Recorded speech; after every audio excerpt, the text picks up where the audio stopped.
হাসির রাজা, জ্ঞানের রাজা, রসিক রাজা। কি আজকে এত বেলা হতে চললো, কিন্তু সবাই এখনো পর্যন্ত এলো না। এই সব হলো কুড়েমির লক্ষণ মহারাজ। আপনি একদিন যারা যারা দেরি করছে তাদের চাপকে দেবেন, তাহলেই সব সিধে হয়ে যাবে। আর বলবেন না মহারাজ, আজকে গিন্নি কাঁচা লঙ্কা দিয়ে কুচো চিংড়ির ঝালটা যা বানিয়েছিল না, খেতে খেতে দেরি হয়ে গেল। গোলগাপ্পি দেওয়ার আর জায়গা পাও না না? বিশ্বাস করুন, সত্যি খুব ভালো রান্না করেছিল গিন্নি, তাই আবার আরেক হাঁড়ি ভাত চড়াতে বললাম। আর সেটা খেয়ে আসতেই তো দেরি হয়ে গেল। আরো এক হাঁড়ি?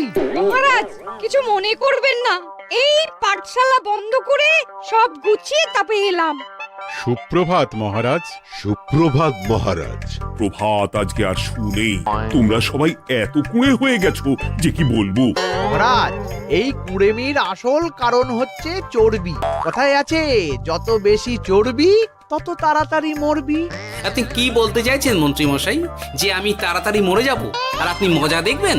ঠাকুর ঘরে কে, আমি তো কলা খাইনি ব্যাপার হয়ে গেল। গোপালের একদম মোক্ষম জায়গায় আঘাত লেগেছে, যাকে বলে ওই আঁতে ঘা। তুমি বেশি কথা বলো না বৈদ্য, ছুঁচ করে চালুনির বিচার। হ্যাঁ, বৈদ্য তো দেরি করেই এসেছে। আমার মনে হয় প্রত্যেককে এমন ভাবে প্রশিক্ষণ দেওয়া দরকার যাতে তারা একটু চনমনে হয়ে ওঠে। হ্যাঁ মহারাজ, তাহলে আগামীকাল থেকেই শুরু হোক ব্যায়াম আর অস্ত্র শিক্ষা। হ্যাঁ, কুঁড়ে থাকলে রাজ্যের কোনো বিপদ আপদেই সভাসদেরা কাজে আসবে না। ঠিক বলেছেন মহারাজ। তাহলে আর দেরি কেন, চলো সবাই এখনই আমরা মাঠে যাই। এই তো মহারাজ ভরপেট খেয়ে এলাম, এখনই মাঠে? ওসব অজুহাত দিয়ে লাভ নেই, চলো চলো চলো।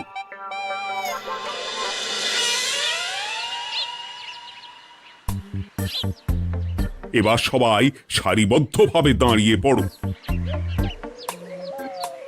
কি গোপাল কোথায়? মহারাজ, গোপাল আপনার পিছনে দাঁড়িয়ে আছে, চুপি চুপি।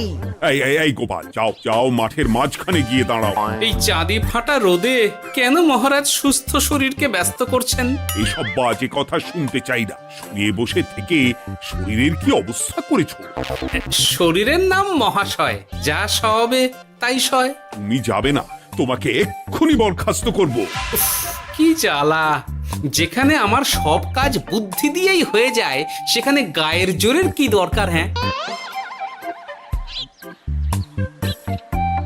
এই গোপাল, আমি 1 থেকে 3 অব্দি গুনবো, তারপরে সবাই এই মাঠের ধার বরাবর 5 বার পাক দিয়ে দৌড়বে। ঠিক আছে মহারাজ, আমি প্রস্তুত। আমি রোগা পটকা আছি, কোনো সমস্যাই হবে না। হয়ে গেল। সবাই প্রস্তুত? 1 2 3। কি হলো গোপাল, দৌড়াও দৌড়াও। মহারাজ, এর থেকে বেশি জোরে পারবো না। আই, কে আছো? একটা কঞ্চি দাও। এই সেরেছে। বেশ হয়েছে, বেশ হয়েছে। ব্যাটার এবার চর্বি কমবে। কি হলো গোপাল, হ্যাঁ হয়ে গেল? হ্যাঁ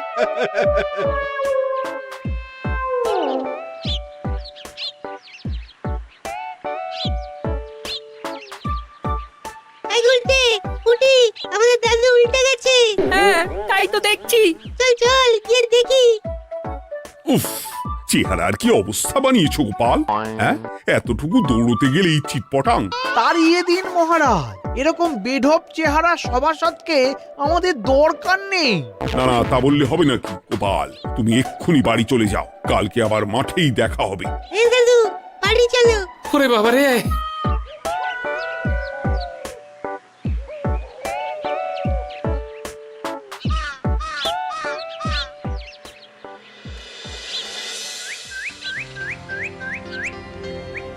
আরে ধুর ছাতার মাথা, তখন থেকে জল খেয়েই চলেছ। কি হয়েছে সেটা বলবে তো? শরীর চর্চা হয়েছে, শক্তি খরচা হয়েছে, আর পারছি না। উফ, বাপরে বাপ, কি পায়ে ব্যথা! এই জন্যেই আমি বলি বাপু, একটু বপুটাও নড়াও, কিন্তু কার কথা কে শোনে? ওরে বাবা, অকারণে সুস্থ শরীর ব্যস্ত করব কেন বলো তো? বেশি নড়াচড়া করলেই আয়ু কমে যায়। তোমার এই বাজে কথা কোন শাস্ত্রে লেখা আছে শুনি? শাস্ত্রে কেন যাব, বাস্তবে জলজ্যান্ত উদাহরণ আছে। আমি মানতে পারছি না। হুম, মানতে পারছি না বললে তো হবে না, তোমাকে মানতেই হবে। বেশ, প্রমাণ করো। আমি যদি তোমাকে প্রমাণ করে দিতে পারি, তাহলে আজ থেকে বাড়ির বাজার দোকান করার দায়িত্বটাও তোমাকেই নিতে হবে। দিদা, তুমি তো ফেঁসে যাবে, দাদুর সঙ্গে বাজি লড়বে না। এই বাদ দে তো, তোর দাদু আগে প্রমাণ করুক যে বেশি নড়াচড়া করলে বয়স কমে। হ্যাঁ তাহলে বাজি? হ্যাঁ, বাজি। আচ্ছা ঠিক আছে, বেশ।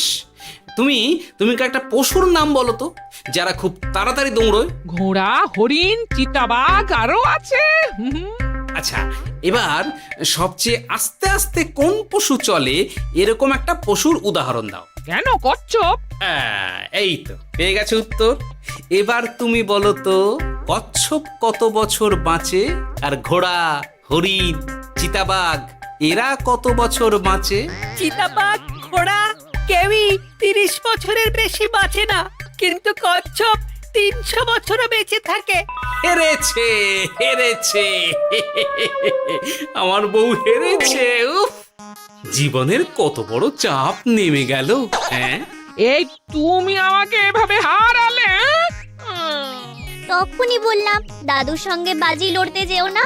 নাও এবার খেলা সামলাও।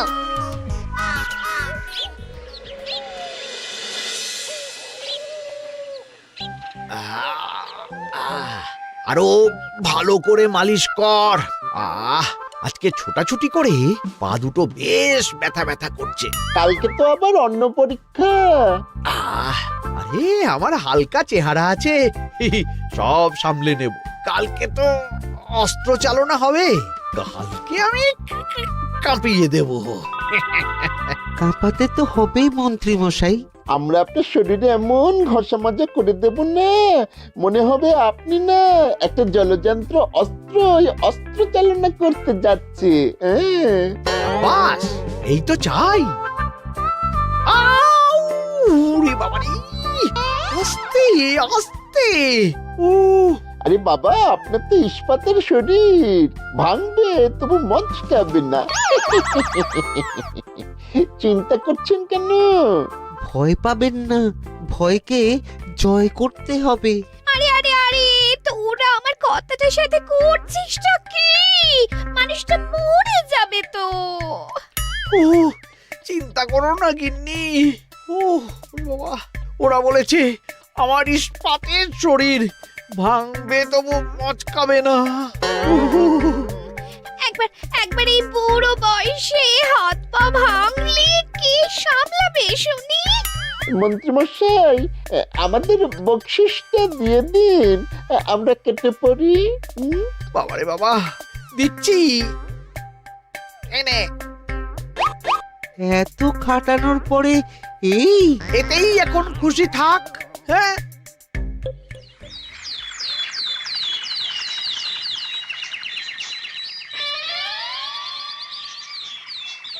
এবার তোমাদের সকলকে অস্ত্র শিক্ষা দেওয়া হবে। উফ, রোজ রোজ কি জ্বালাতনে পড়েছি, বাপরে বাপ। বাবা মা কাউকে ডাকার দরকার নেই, ভালো না লাগলে রাজসভা চাকরি ছেড়ে চলে যাও। মহারাজ, এটা তো উচিত নয়। যে যেটাই পারদর্শী তাকে সেটাই করতে দিন না। একটা বাঁদরকে যদি আপনি বলেন শিকার করে মাংস খেয়ে দেখা, সে কি পারবে মহারাজ? মহারাজ, গোপাল একটু বেশি কথা বলছে, ওকে আপনি বের করে দিন। আমি তোমার কথায় গলবো না গোপাল, তোমাদের সবাইকে এখন অস্ত্র শিক্ষা শিখতেই হবে। কর্তার ইচ্ছায় কর্ম, এখন তো আমার আর কিছুই বলার নেই। তাহলে আর দেরি কেন, তোমরা সবাই একটা করে ঢাল আর একটা করে তলোয়ার তুলে নাও। সেনাপতি, বলুন মহারাজ। তুমি সকলকে অস্ত্র শিক্ষা দেবে, তলোয়ার চালানো শেখাবে। এক এক করে প্রত্যেকে তোমার কাছে যাবে আর এক এক করে তুমি সবাইকে তলোয়ার চালানো শেখাবে। আচ্ছা মহারাজ, তাহলে ওই সবার প্রথমে চলে আসুন মন্ত্রী মশাই। হ্যাঁ, আমি প্রস্তুত। আমার শরীর ইস্পাতের মতো, ভাঙবো তবু মচকাবো না।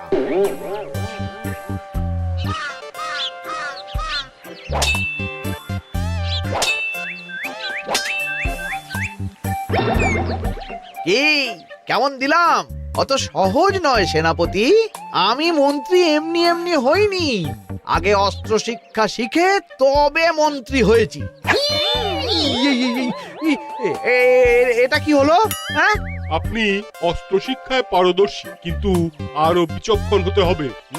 কারণ আজকে এই পাগড়ির জায়গায় আমি যদি তলোয়ার আপনার গলার দিকে চালাতাম, তাহলে কিন্তু আপনার এই ভবলীলা এখানেই সাঙ্গ হয়ে যেত। ঠিক আছে ঠিক আছে, মনে রাখবো।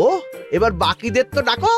হ্যাঁ, এরপরে তলোয়ার চালানো শিখতে আসবে গোপাল।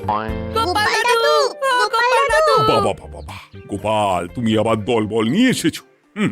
দেখি তোমার কত দম। গোপাল, তুমি প্রস্তুত হও।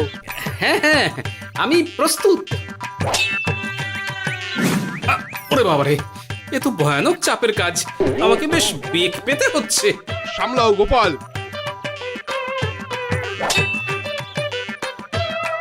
না, আমাকে অন্য রাস্তা দেখতে হবে। সেনাপতি, মহারাজের দিব্যি, তুমি আমার দিকে তলোয়ার ঢাল বাড়াবে না। এই এই, এটা কি হলো? সত্যি তো, এটা কি হলো? গেল গেল গেল গেল গেল গেল গেল, দুটিটা খুলে গেল গো। দেব নাকি এবার কুচ করে কেটে? জিতে গেছি, জিতে গেছি। এটা কি হলো? শত্রুপক্ষ কখনো কারো দিব্যি শুনবে না। আর সেনাপতি, তুমি কি ওখানে দাঁড়িয়ে দাঁড়িয়ে মজা দেখছো? আমি কি করব মহারাজ, গোপাল যে আপনার দিব্যি দিয়ে দিল। গোপাল বেটা খুব চালাক।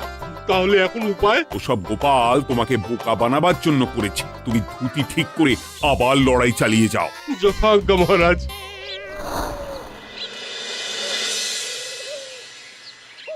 কিরে নেপলা, তোদের দিদা আমার জন্য কি রান্না করে পাঠিয়েছে রে? এই তো ভাত, আলু সেদ্ধ, এই পুঁই শাকের ঝোল আর রুই মাছের ঝাল। আর তোদের যে তোষক, বিছানার চাদর আনতে বলেছিলাম, এনেছিস তো? ওই তো দাদু, কুটির গুলটে আর বাকিরা সবাই ধরাধরি করে নিয়ে আসছে। ব্যাস, তাহলে তার কোনো চিন্তা নেই। খেয়ে একটা জব্বর ঘুম দেব, কারণ এখানে যা রঙ্গ দেখছি তাতে বিকেল হয়ে যাবে। তলোয়ার শিক্ষা আজকের মতন এটুকুই থাক। এবার শুরু হবে বল্লম শিক্ষা। সবাই আবার আগের মতন সারিবদ্ধভাবে দাঁড়িয়ে পড়ো। আহ, তোদের দিদা পুঁই শাকটা কিন্তু বেশ জব্বর বানিয়েছে। তোদের দিদার হাতের রান্নার কোনো তুলনাই নেই। আহা, কি স্বাদ! এ কি, গোপাল আবার কোথায় গেল? এই তো মহারাজ, আমি এখানে ওই পুঁইয়ের ঝোল আর রুইয়ের ছাল দিয়ে ভাত খাচ্ছি। এসব কি মাঠের মধ্যে খাওয়া? আরে শরীরটাকে তো রাখতে হবে। তাড়াতাড়ি খেয়ে এইদিকে এসো।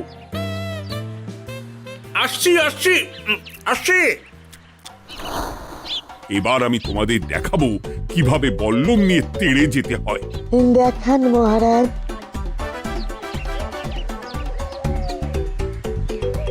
এ তো খুবই সোজা মহারাজ। ঠিক আছে, তাহলে বল্লম নিয়ে তেড়ে যাও দেখি। দিন, আপনার হাতের বল্লমটাই দিন।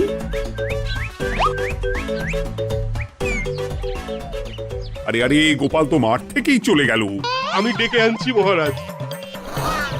আরে আরে, ও গোপাল, গোপাল, মহারাজ ডাকছেন। থামো থামো।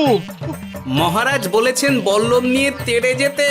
তেড়ে গিয়ে আবার ফিরে আসতে তো উনি বলেননি। আরে, এ তো মহা মুশকিল। উনি এক্ষুনি তোমাকে মাঠে ফিরতে বললেন। সেটা আপনাকে বলতে পারে সেনাপতি, আমাকে তো বলেনি। আমি চললাম।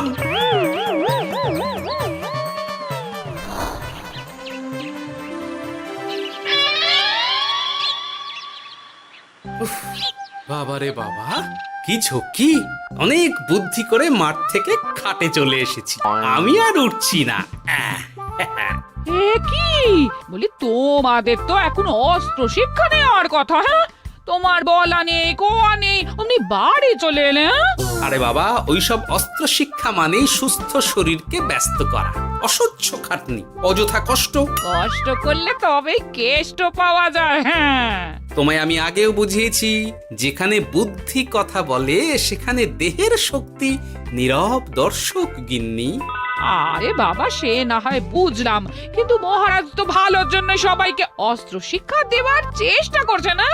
আরে বাবা, যার যা কাজ তাকে সেটা করালেই পারে। মহারাজ তো সেটা বুঝতেই চাইছেন না। আমি এখন ঘুমোবো।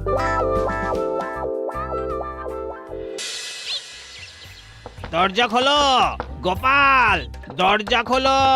গোপাল, গোপাল দরজা খোলো বলছি। ব্যাস হয়ে গেল। একটু শান্তিতে ঘুমাবো তার জো নেই। দরজা খোলো গোপাল। বলুন মহারাজ। তুমি কি পেয়েছোটা কি গোপাল? রাজসভায় দেরি করে আসবে, তারপর অস্ত্র শিক্ষার সময় ফাঁকিবাজি দেবে। এভাবে তো আর তোমাকে মনে হচ্ছে রাজসভায় রাখা যাবে না। মহারাজ, গোপাল তো মুখের কথার লোক নয়, ওকে তাড়িয়ে দিই। কেন মহারাজ? আমি কি এমন মহাপাপ করেছি যে আমাকে তাড়িয়ে দেবেন? এই যে আমার কথা শুনছো না, এটাই তোমার অপরাধ। অপরাধ নেবেন না মহারাজ। পণ্ডিতের দায়িত্ব পুজো করা, সভাকবির দায়িত্ব কবিতা বলা, সাহিত্য চর্চা করা, আর আমার দায়িত্ব হাসি মজা করে আপনার মন ভালো রাখা। কিন্তু আপনি আমাকে জোর করে যুদ্ধের ময়দানে ঠেলে দিতে চাইছেন। এটা আমার ইচ্ছে। আমিও তো মহারাজ ইচ্ছে করলেই অনেক কিছু করতে পারি। চোখ বন্ধ করে লক্ষ্য ভেদ করতে পারি, শুধু বুদ্ধি দিয়ে। আরে বাহ, এত বড় কথা! তাহলে মহারাজ, ওকে বলুন পরীক্ষা দিতে। কি পরীক্ষা? আমি একটা ঘরে বর্ম পরে দাঁড়িয়ে থাকবো। তোমার হাতে অস্ত্র দেব, আমার মাথায় একটা আপেল থাকতে হবে, আর তুমি কিভাবে আমার মাথা থেকে ওই আপেল ফেলতে পারো দেখবো। এ তো খুবই সোজা। কি গোপাল, তাহলে লড়বে নাকি বাজি? হ্যাঁ, লড়তে রাজি আছি। তাহলে আজ রাতেই হয়ে যাক পরীক্ষা। যদি এই পরীক্ষায় উতরে গেলে তো ভালো, নইলে তোমার চাকরিটা গেল। গোপাল, তুমি পারবে তো? সে দেখাই যাবে। আজ রাতে তাহলে রাজবাড়িতে দেখা হচ্ছে। যদি আমি এই পরীক্ষায় বিফল হই, তাহলে আমার চাকরি আপনি কেড়ে নেবেন। আর যদি সফল হই, তাহলে মন্ত্রী মশাইকে শাস্তি দেবেন। আমি নিজে সারা কৃষ্ণনগরে নাক্ষত দেব। বেশ, দেখা যাক।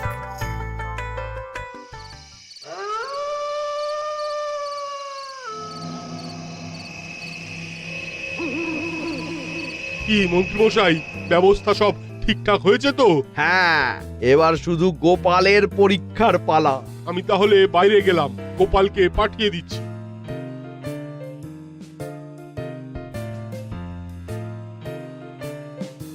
এবার যাও গোপাল, ঘরের ভিতরে যাও, দেখি তুমি কি করে মন্ত্রীর মাথা থেকে আপেল ফেলতে পারো। আপনি তো শুধু আমার চোখ ঢেকেছেন, আমার নাক, মুখ, কানও ঢেকে দিন, যাতে ঘ্রাণেন্দ্রিয়, শ্রবণেন্দ্রিয়েরও সাহায্য না নিতে পারি। বেশ, তাহলে তাই হোক। আয়, কে আছো? গোপালের মুখ, নাক আর কান ঢাকো।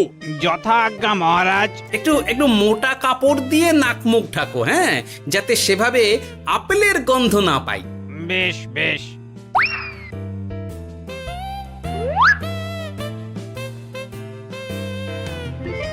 যাও গোপাল। গোপাল, এবার তোমার চাকরি গেল। এবার তুমি কি করবে? কি করবে? দৌড় ঝাঁপে ফাঁকিবাজি? হ্যাঁ?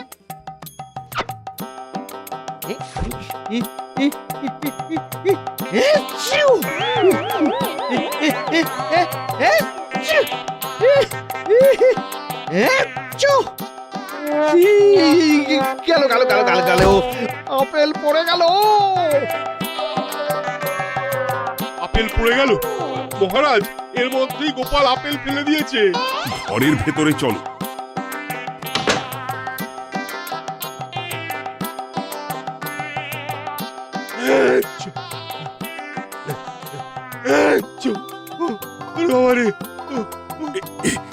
কি ওরে বাবারে বাবা, কি ঝাঁজ!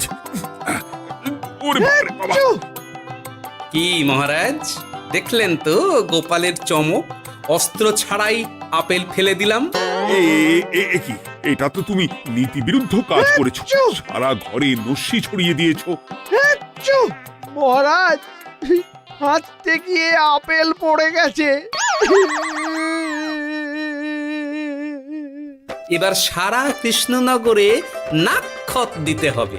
সত্যি সত্যি গোপাল, বুদ্ধি তো তোমার জুড়ি মেলা আভার। আমার নাম গোপাল ভাঁড়, একটা কথা মনে রাখবেন, কেউটে সাপের লেজে পা দেবেন না, আর গোপালের কাজে বাধা দেবেন না। যে কাজ বুদ্ধি দিয়ে করা যায় তার কাছে শক্তি ছোট্ট শিশু মাত্র। সত্যি গোপাল, আজ তুমি সেটাই প্রমাণ করে দিলে। আর আজ থেকে তোমাকে তোমার ইচ্ছার বিরুদ্ধে খাটাবো না। তুমি খাও দাও, ভুড়ি বানাও। যার যা কাজ সে তাই করবে। যেমন এখন মন্ত্রী মশাই নাক্ষত দেবেন। হ্যাঁ, ভুল করে বাজি ধরে ফেলেছি, এখন নিজেই চাপে পড়ে গেলাম। তাহলে আর দেরি কেন? নাক্ষত এখন থেকেই শুরু হোক। কৃষ্ণনগরের রাস্তা শেষ হতে হতে সকাল হয়ে যাবে।